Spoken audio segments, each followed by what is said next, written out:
मैं निवेदन करूंगा भाई साहब से, वो भी राम राम। मेरे साथ मंच पर विराजमान सत्यपाल जी सिकरवाल, जिनको यहाँ नीटू भैया भी बोलते हैं, कमल जी राउत साहब, और आपने सांगानेर के पास में जयपुर में चीलगाड़ी रेस्टोरेंट का नाम सुना होगा? जी जी, फेमस रेस्टोरेंट है चीलगाड़ी, उसके मालिक है अपने ओम प्रकाश जी मीणा। और नीटू जी भाई साहब से जान पहचान का माध्यम भी ओम प्रकाश जी थे। ओम प्रकाश और मैं एक ही साथ राजस्थान विश्वविद्यालय में क्लास आती रहे, और पिछले समय जो लोकसभा चुनाव था तो नीटू जी भाई साहब को यहाँ से कांग्रेस ने लोकसभा का टिकट दिया था। तो ओम जी ने कहा मेरे मित्र हैं, आप भी चुनाव में पधारो, तो मैं भी श्योपुर में चुनाव में आया था। और तब से हमारी, क्योंकि मैं जिससे रिश्ता बनाता हूँ ऐसा अटूट रिश्ता बनाते हैं कि वो लंबा चले, और भाई साहब से ऐसा रिश्ता बना। और इन्होंने मेरी, मैं तो अभी पार्टी में नहीं हूँ पर ये कांग्रेस में थे, तो उस समय जब देवली टिकट मांगा, अंता टिकट मांगा, तो इन्होंने मेरे लिए बहुत बड़े प्रयास किए। इनके जो प्रयास थे जितने यहाँ, और आप तो जो मध्य प्रदेश में तो जो कांग्रेस की जो लीडरशिप है टॉप क्लास की, जिनको आप यहाँ ये मानते हैं कि टॉप कांग्रेस की लीडरशिप थी, उनसे मेरी आधे घंटे इन्होंने बात कराई। लेकिन राजस्थान की राजनीति जिस तरह से गुटबाजियों में फंसी हुई थी, और जिस तरह से तुम्हारे भाई का वहाँ लोगों को लगता है कहीं एमएलए बन जाए, विधानसभा में चला जाए, एक किरोड़ीलाल जी नीड वो कर काबू में आ रहे, दूसरा पैदा हो जाए। कई राजनीति में कई सारे ऐसे रहते हैं कि इस वर्ग में कोई दूसरा ना पैदा हो जाए, जिसके कारण से बार बार टिकट कटते रहे। लेकिन मैं आप रेलवे कर्मचारियों को, रेलवे भाइयों को, और नॉट ग्वालियर, पूरे हिंदुस्तान में जहाँ भी हमारे रेलवे कर्मचारी जो भाई हैं, जो आपका रेलवे परिवार है, लोग आश्चर्य करते हैं कि 2 साल में नरेश 3 चुनाव कैसे लड़ लिया, कहाँ से पैसा आया, कहाँ से आंदोलन करता, कहाँ से सक्रियता रहती है। लेकिन मेरे को ये मानना है कि मेरी जो सबसे ज़्यादा मदद किसी ने की है तो रेलवे के भाई करते हैं, चाहे मेरा अनशन का मामला हो, धरने का मामला। इसलिए 2 साल में 3 चुनाव भी मैं इजी गोइंग अपने कर्मचारी भाइयों की मदद से, भामाशाहों से, समाज के लोगों से मुझे जो सहयोग मिला उसकी वजह से मैं चुनाव लड़ पाया। अभी आपने देखा होगा, मैं पिछली बार मुझे पंजाब गया था, तो वहाँ भी हमारे जो रेलवे के जो भाई थे, कपूरथला, चंडीगढ़, सब जगह उन्होंने मेरा बड़ा स्वागत भी किया, मुझे मेरा हौसला बढ़ाया। आज आपके यहाँ आया हूँ, अचानक से आया था, मेरा पारिवारिक बच्चे के एडमिशन के लिए मैं घूम रहा हूँ अभी, तो यहाँ भी एक टेस्ट दिलाने आया था। आपको पता लगा आज आपने अचानक से मेरा जो स्वागत किया, उसके लिए मैं आपको बहुत बहुत धन्यवाद ज्ञापित करता हूँ। अभी साथियों यहाँ एक एपिसोड हुआ था, जो गणेश भगवान की मूर्ति हटा दी गई थी। ये सारे जो मीणा है मध्य प्रदेश में, ये सब लोग हमारे वहीं से निकल के आए। हम हाड़ौती में गए तो हमारा, जैसे मेरा गांव टोडा भीम में रायसना था, हमारे पूर्वज टोडा भीम से गए, ज़्यादातर वहाँ हाड़ौती में उधर से गए। यहाँ भी जो लोग आए वो ज़्यादातर, अभी मैंने कहा बामणवास से, और अभी बमणावत हैं, सारे गोत्र सारे हमारे सारे एक जैसे ही हुआ है।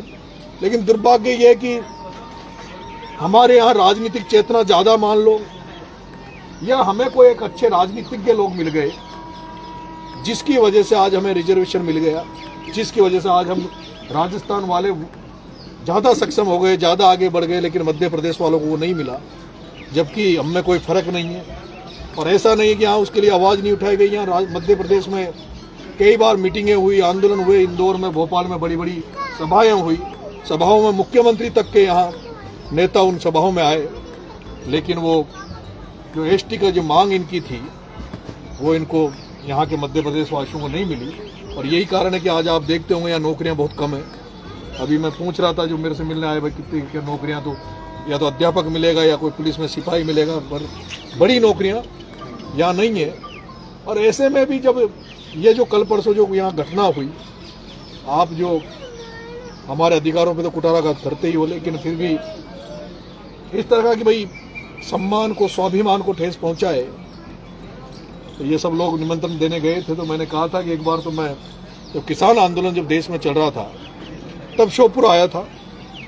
तब जब श्योपुर आया था तब भी पूरा मध्य प्रदेश में उस सभा की चर्चाएं बनी थी और मैं ये मन बना के आया था कि 30 तारीख को अगर मैं सबलगढ़ आऊंगा तो सबलगढ़ में पूरा मध्य प्रदेश से जान जाएगा कोई नरेश मीणा जो समरावता वाला है पूरा प्रशासन एक्टिव हुआ, यहाँ के राजनीतिक सोच वाले लोग एक्टिव हुए, क्योंकि मूवमेंटों से एक जो 3 बार ऐसे मूवमेंट हुए जिससे पूरे देश की राजनीति बदली। पहला मूवमेंट इस देश में आजादी की लड़ाई का था। जो लोग आजादी की लड़ाई में लड़े वही लोग बाद में सत्ता में आए, वो कांग्रेस में आए, कांग्रेस लंबी चली। उसके बाद आपने दूसरा मूवमेंट इस देश में 77 का जो इमरजेंसी हुआ जिसमें जेपी आंदोलन हुआ, लालू मुलायम ये लोग निकल के आए, रामविलास पासवान। तीसरा मूवमेंट अभी हमारे आंखों के सामने ही अन्ना हजारे का आंदोलन दिल्ली में हुआ। उस आंदोलन की देख लीजिए आप, अरविंद केजरीवाल, आम आदमी पार्टी निकल के आई। तो मूवमेंटों से कहीं न कहीं एकता भी आती है, लोगों में जागृति भी आती है। पिछले दिनों आपने देखा होगा मैंने 2-3 चुनाव लड़े और मैंने जो चुनाव लड़े वो केवल चुनाव नहीं थे, वो केवल वोटों का चुनाव नहीं था, वो आंदोलन था। मैंने जब अंता का जो चुनाव लड़ा भी आपने देखा होगा, छबड़ा चुनाव लड़ा, अंता चुनाव लड़ा, देवली उनियारा चुनाव लड़ा। छबड़ा और अंता का चुनाव ऐसा था जहां सोच नहीं सकते थे कि कोई व्यक्ति इंडिपेंडेंट यहाँ खड़ा हो सकता है। पर मैंने जिस स्टाइल से वहां चुनाव लड़ा, उस चुनाव के बाद में जो जन जागृति नाम हमारे बीच में आएंगे। और ये जो बेल्ट है, ये जो मध्य प्रदेश की बेल्ट है, ये हमारे उधर छबड़ा के सामने, जस्ट छबड़ा के सामने चांचोड़ा पड़ता है, जहाँ से ममता मीणा, प्रियंका मीणा एमएलए है।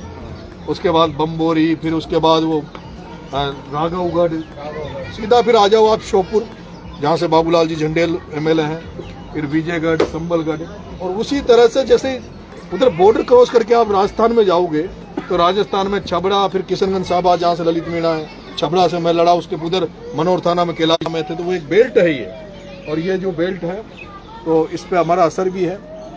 मेरे आपसे निवेदन है, आप जब यहाँ हैं तो इन सब लोगों से संबंध बनाएं, रिश्ते बनाएं, यहाँ के लोगों को भी, ताकि इनको भी अच्छा लगे। और मेरे हिसाब से संबलगढ़ वालों की ज़्यादातर रिश्तेदारियाँ इधर करौली में, अपने मंडरायल और इधर है। श्योपुर वालों की रिश्तेदारी हमारे उधर 12 की तरफ ज़्यादा है। इधर श्योपुर का एक जो बेल्ट आ जाता है उसकी सवाई माधोपुर में रिश्तेदारियाँ बहुत हैं। तो हम सब एक जैसे हैं और आपने जो आज आशीर्वाद दिया, प्यार दिया, ये बनाए रखना। मैं आपको ये भरोसा देता हूँ, क्योंकि जो नीटू जी सिकरवाल साहब यहाँ बैठे हैं, ये खुद 2013 में एमएलए यहाँ से रहे हैं। इनके जो सगे ब्रदर हैं अभी वो एमएलए हैं। और आप जिस शहर में रह रहे हो उसका जो मालिक है, जो नगर निगम का जो महापौर होता है वो मालिक होता है एक तरह से देखा जाए तो। नगर निगम के मालिक भी भाई साहब की भाभी जी अभी यहाँ आपके ग्वालियर की महापौर भी हैं। तो आपको कहीं कोई नड़ फड़का या कोई छोटे मोटे आपको कोई लाइट पाइट या कहीं थोड़ा खुदरी हो तो पर्सनली भी आज के बाद आप अगर भाई साहब को वो करेंगे तो आपकी ये मदद भी करेंगे। और कोई भी कहीं संकट आ जाए तो आप ये मान लीजिए कि नरेश के रूप में ही आपको नीटू जी आपके परिवार के मेंबर हैं, ये आपकी मदद करेंगे। और कृपा बनाए रखना। आप मेरी बात सुनो, आप तो कमेटी बना लो, जो भी समस्या है ना भाई साहब आउटराइट आपकी मदद करेंगे, ये समझ लो कि मैं भाई साहब हमारी क्या है, यहाँ पे क्या है, हमारी संस्था तो बनी हुई है लेकिन हमारे पास क्या है, एक परमानेंट बैठने के लिए तो ऑफिस नहीं है। जैसे क्या हम लोग बाहर गए हैं, हम लोग यहाँ किराए रेंटेड रहते हैं। हमने जैसे हमारी संस्था यहाँ किसी व्यक्ति के नाम, मकान के नाम से चला रही है, लेकिन हमें यहाँ पे यदि उनकी मदद से यदि छोटा सा कोई बीच पे टुकड़ा मिल जाए या कोई ऑफिस मिल जाए, क्या रेलवे की प्रॉपर्टी पे नगर निगम नहीं, रेलवे नहीं, पूरे ग्वालियर में कहीं पे भी मिल जाए, वो आप मैं संपर्क में रहूँगा आपके पास। आप यहाँ के जो समाज के साथी हैं, वैसे कमल जी हैं, ठीक है, समाज के नाम पर कोई जगह टुकड़ा मिल जाए, कोई सामुदायिक भवन बन जाए, वहाँ पूरा समाज इकट्ठा हो, आसपास के लोग, एक ऐसी जगह बन जाए तो वहाँ क्या मैं आपको ये भरोसा देता हूँ भाई साहब, बड़े अच्छे हुआ है, हमारे फ्रेंकली रिश्ते हैं। और ये आपकी जहाँ भी कोई जरूरत हो, कहीं थाने तहसील कहीं जरूरत पड़ी जाती है ना, आप इनको पकड़ लेना। आज के बाद ये सोच लेना कि नरेश भाई के बड़े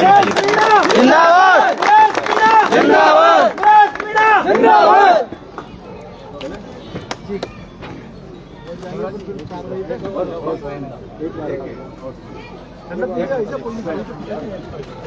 खिंचवा लो जो भी। फोटो खिंचवाना है वो फोटो खिंचवा लीजिए।